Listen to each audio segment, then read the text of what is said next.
आजकल हर कोई, खासकर नई उम्र के लड़के लड़कियां सोशल मीडिया पर बहुत एक्टिव हैं। ऐसे ही एक सोशल मीडिया प्लेटफॉर्म पर 18 साल की एक लड़की की मुलाकात 21 साल के एक नौजवान से होती है। यह लड़की मुंबई की रहने वाली है और यह नौजवान भी मुंबई के बांद्रा ईस्ट में रहता है। दोनों के बीच सोशल मीडिया पर बातचीत शुरू होती है और जल्द ही वे अच्छे दोस्त बन जाते हैं। 18 साल की वंशिका राठौर इस 21 साल के नौजवान संतोष मकवान से प्यार करने लगती है।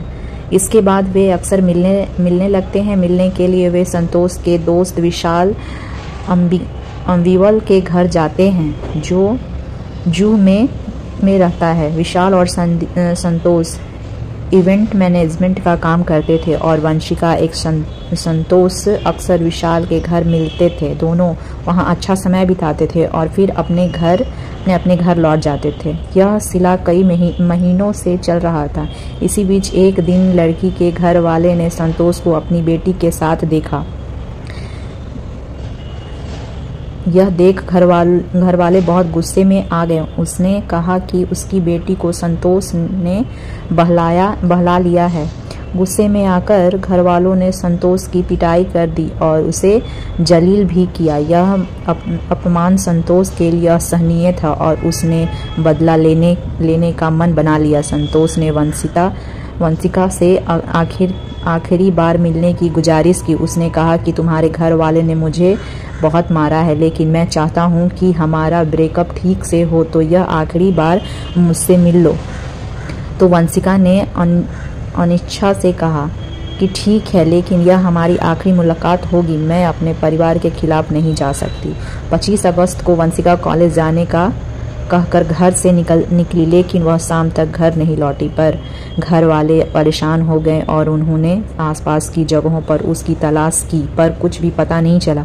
आखिरकार उन्होंने आसपास की जगहों पर उसकी तलाश की, पर कुछ भी पता नहीं चला। आखिरकार उन्होंने पुलिस को वंशिका के लापता होने की जानकारी दी। अंधेरी पुलिस ने अपहरण का मामला दर्ज किया। 26 अगस्त को प्रयाग नगर में एक सूटकेस पर लोगों की नजर पड़ी। सूटकेस खराब स्थिति में रखा हुआ था, जिससे लोगों को शक हुआ कि इसमें कुछ गड़बड़ है। उन्होंने तुरंत न्यायगांव रेलवे पुलिस को सूचित किया। पुलिस जब मौके पर पहुंची और सूटकेस खोला तो उसमें एक कॉलेज यूनिफॉर्म और एक तौलिया मिला, जिसके साथ ही एक लाश भी थी। पुलिस ने उस कॉलेज यूनिफॉर्म के आधार पर वंशिका के कॉलेज की जानकारी जुटाई और उसके बाद घर वालों को सूचित किया। घर वाले कलेजे पर पत्थर रखकर पोस्टमार्टम हाउस पहुंचे और वहां उन्होंने देखा कि वह लाश उनकी बेटी की थी। यह देखकर वे टूट गए, रोने लगे और कहने लगे दुख में डूब गए। पुलिस ने उन्हें सांत्वना दी और कहा कि बेटी तो वापस नहीं आ सकती, लेकिन कृपया बताइए कि आपको किसी पर शक है। जैसे ही पुलिस ने यह सवाल किया कि उसने आपकी बेटी की हत्या की है, क्या उसकी आपसे कोई दुश्मनी थी, घर वालों ने तुरंत जवाब दिया कि हाँ, एक लड़का था जो उनकी बेटी को परेशान करता था। उन्हें पूरा यकीन था कि उसी लड़के ने उनकी बेटी की हत्या की होगी, क्योंकि कुछ दिन पहले उन्होंने उस लड़के को डांटा, फटकारा और उसे चेतावनी दी थी कि वह उनकी बेटी से फिर कभी ना मिले। उस लड़के का नाम संतोष मकवाना है। अब पुलिस ने संतोष मकवाना के बारे में और जानकारी जुटाने की कोशिश की। लड़की के घर वाले ने पुलिस को संतोष का मोबाइल नंबर और घर का पता दिया। पुलिस ने उसके घर पर एक टीम भेजी, लेकिन संतोष वहां नहीं था। उसका मोबाइल भी स्विच ऑफ था। यह देखकर पुलिस को अंदेशा हुआ कि संतोष अपने बचने के लिए मोबाइल स्विच ऑफ करके कहीं छिप गया है। पुलिस के लिए यह एक बड़ा झटका था, क्योंकि उन्हें समझ नहीं आ रहा था कि अब संतोष को कैसे पकड़ा जाए। पुलिस ने संतोष के मोबाइल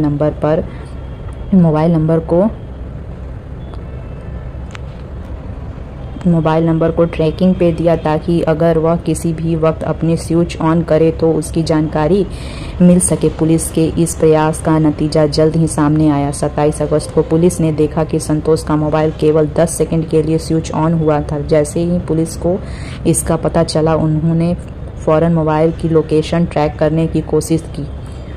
सर्विस प्रोवाइड पर पता चला कि मोबाइल मुंबई में नहीं बल्कि अहमदाबाद गुजरात में स्विच ऑन हुआ था। पुलिस ने अहमदाबाद के रेलवे स्टेशन के पास स्थित टावर से मोबाइल की लोकेशन ट्रैक की। मोबाइल केवल 10 सेकंड के लिए ही ऑन हुआ था और उसके बाद फिर वह स्विच ऑफ हो गया। यह घटना सुबह के 5:30 के लगभग थी। पुलिस को शक हुआ कि संतोष मकवाना और उसका साथी विशाल दोनों ट्रेन में मुंबई से भागकर अहमदाबाद पहुंचेंगे और वहां से आगे कहीं छिपने की योजना बना रहे होंगे। पुलिस ने अहमदाबाद पुलिस से संपर्क किया और रेलवे स्टेशन के आसपास लगे सीसीटीवी कैमरे की फुटेज को मंगवाना शुरू किया। रेलवे स्टेशन के गेस्ट लॉज होटल और रास्ते पर लगे कैमरे की जांच भी करवाई गई। लेकिन आश्चर्य की बात यह भी थी कि पुलिस को अहमदाबाद स्टेशन या उसके आसपास के किसी भी सीसीटीवी फुटेज में ये दोनों लड़के नजर नहीं आए। ना तो वे ट्रेन से उतरते हुए दिखे ही नहीं, कहीं बाहर जाते हुए भी नहीं दिखे किसी लॉज या रेस्टोरेंट में। अब पुलिस के सामने यह एक बड़ा चैलेंज था कि अगर यह लड़के अहमदाबाद गए थे तो फिर अचानक कहाँ गायब हो गए। जांच के दौरान पुलिस इस नतीजे पर पहुंची कि वैसे से एक ट्रेन राजस्थान की ओर जाती है जो गुजरात के अहमदाबाद होते हुए गुजरती है।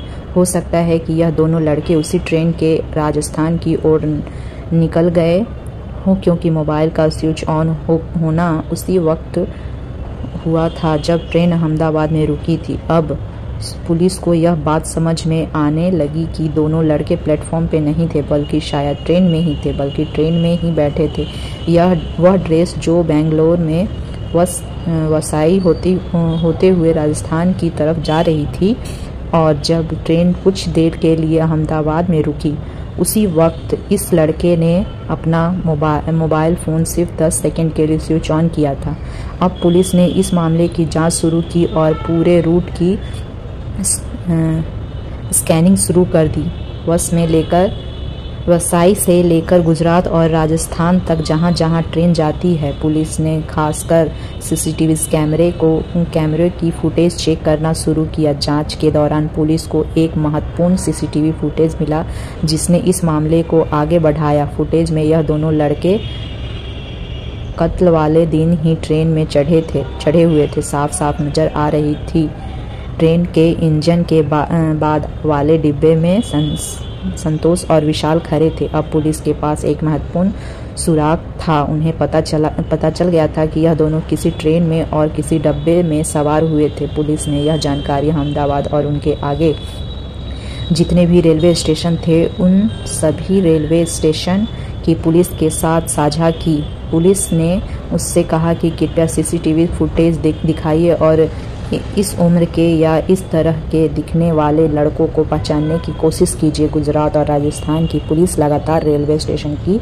सीसीटीवी फुटेज कैमरा चेक कर रही थी, लेकिन काफ़ी कोशिश के बावजूद भी कोई फ़ायदा नहीं हुआ। मुंबई पुलिस ने सोचा कि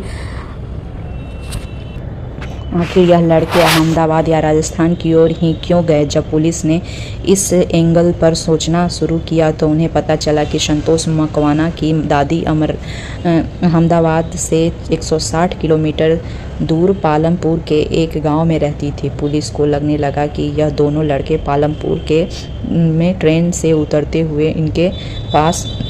पुलिस ने पालमपुर स्टेशन रेलवे पुलिस से संपर्क किया और उसने कहा कि सीसीटीवी फुटेज चेक करे, लेकिन वहां भी इस दोनों लड़के को उतरने के कोई सुराग नहीं मिले। मुंबई ने पालमपुर जाकर संतोष की दादी के घर दस्तक दी और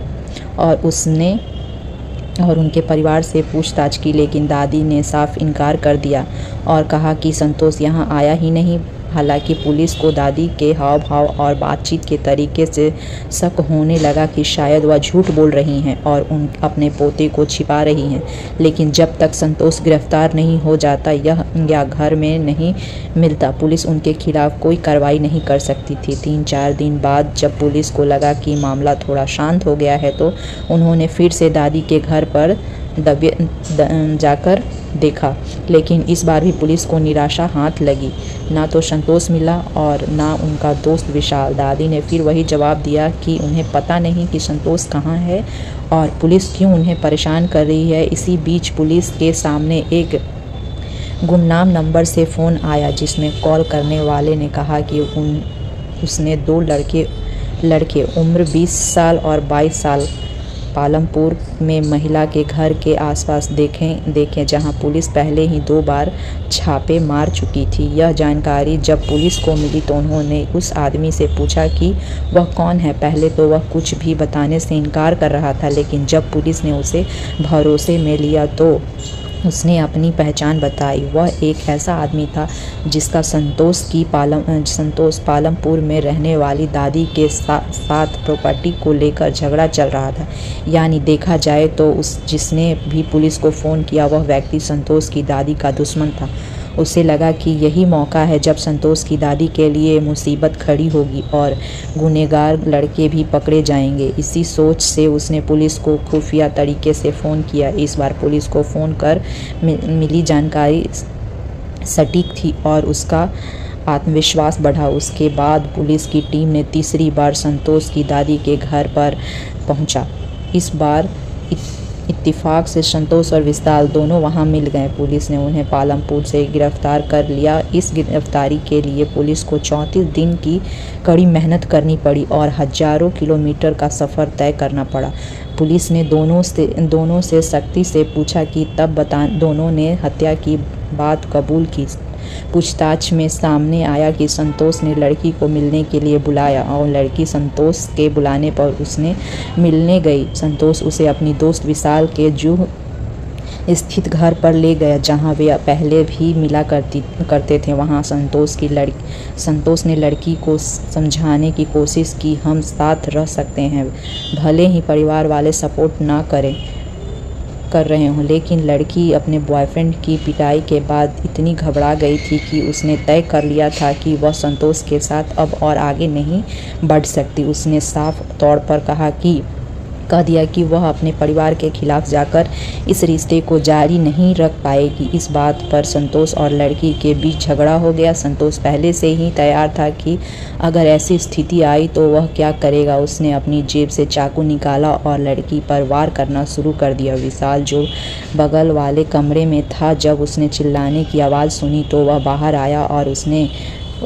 उस लड़की को पकड़ लिया। संतोष लगातार चाकुओं से वार करता रहा, जिससे लड़की की हत्या हो गई। हत्या के बाद दोनों लड़के घबरा गए और पहचान छिपाने के लिए लड़की के कपड़े बदल दिए। उसने लड़की का ड्रेस उतार कर विशाल के कपड़े पहना दिए। इसके बाद उन्होंने लड़की की लाश को एक बड़े सूटकेस में भर दिया। फिर दोनों लड़के मुंबई के विरारट के रास्ते में न्यागंग नामक जगह पर उतरे और वहां एक घने जंगल में सूटकेस फेंक दिया। इस घटना से हमें यह समझ में आता है कि माता पिता के लिए अपनी बेटी को खोने का दर्द और उसकी हत्या का सामना करना कितना कठिन और दुखदायी होता है। माता पिता हमेशा अपने बच्चों की भलाई चाहते हैं और उनके सुरक्षा को लेकर चिंतित रहते हैं। हम माता पिता की सलाह और सुझावों को गंभीरता से लेना चाहिए और उसी भावनाओं का सम्मान करना चाहिए। संतोष का कदम नैतिकता और कान की दोषी से गलत था। गुस्सा और बदले की भावना किसी को भी बर्बाद कर सकता है। ऐसी स्थिति में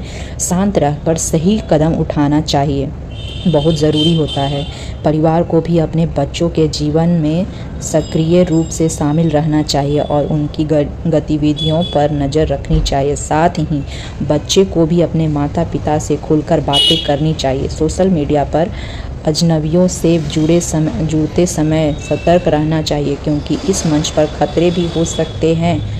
आज की कहानी आपको कैसी लगी प्लीज़ कमेंट में बताइएगा। धन्यवाद।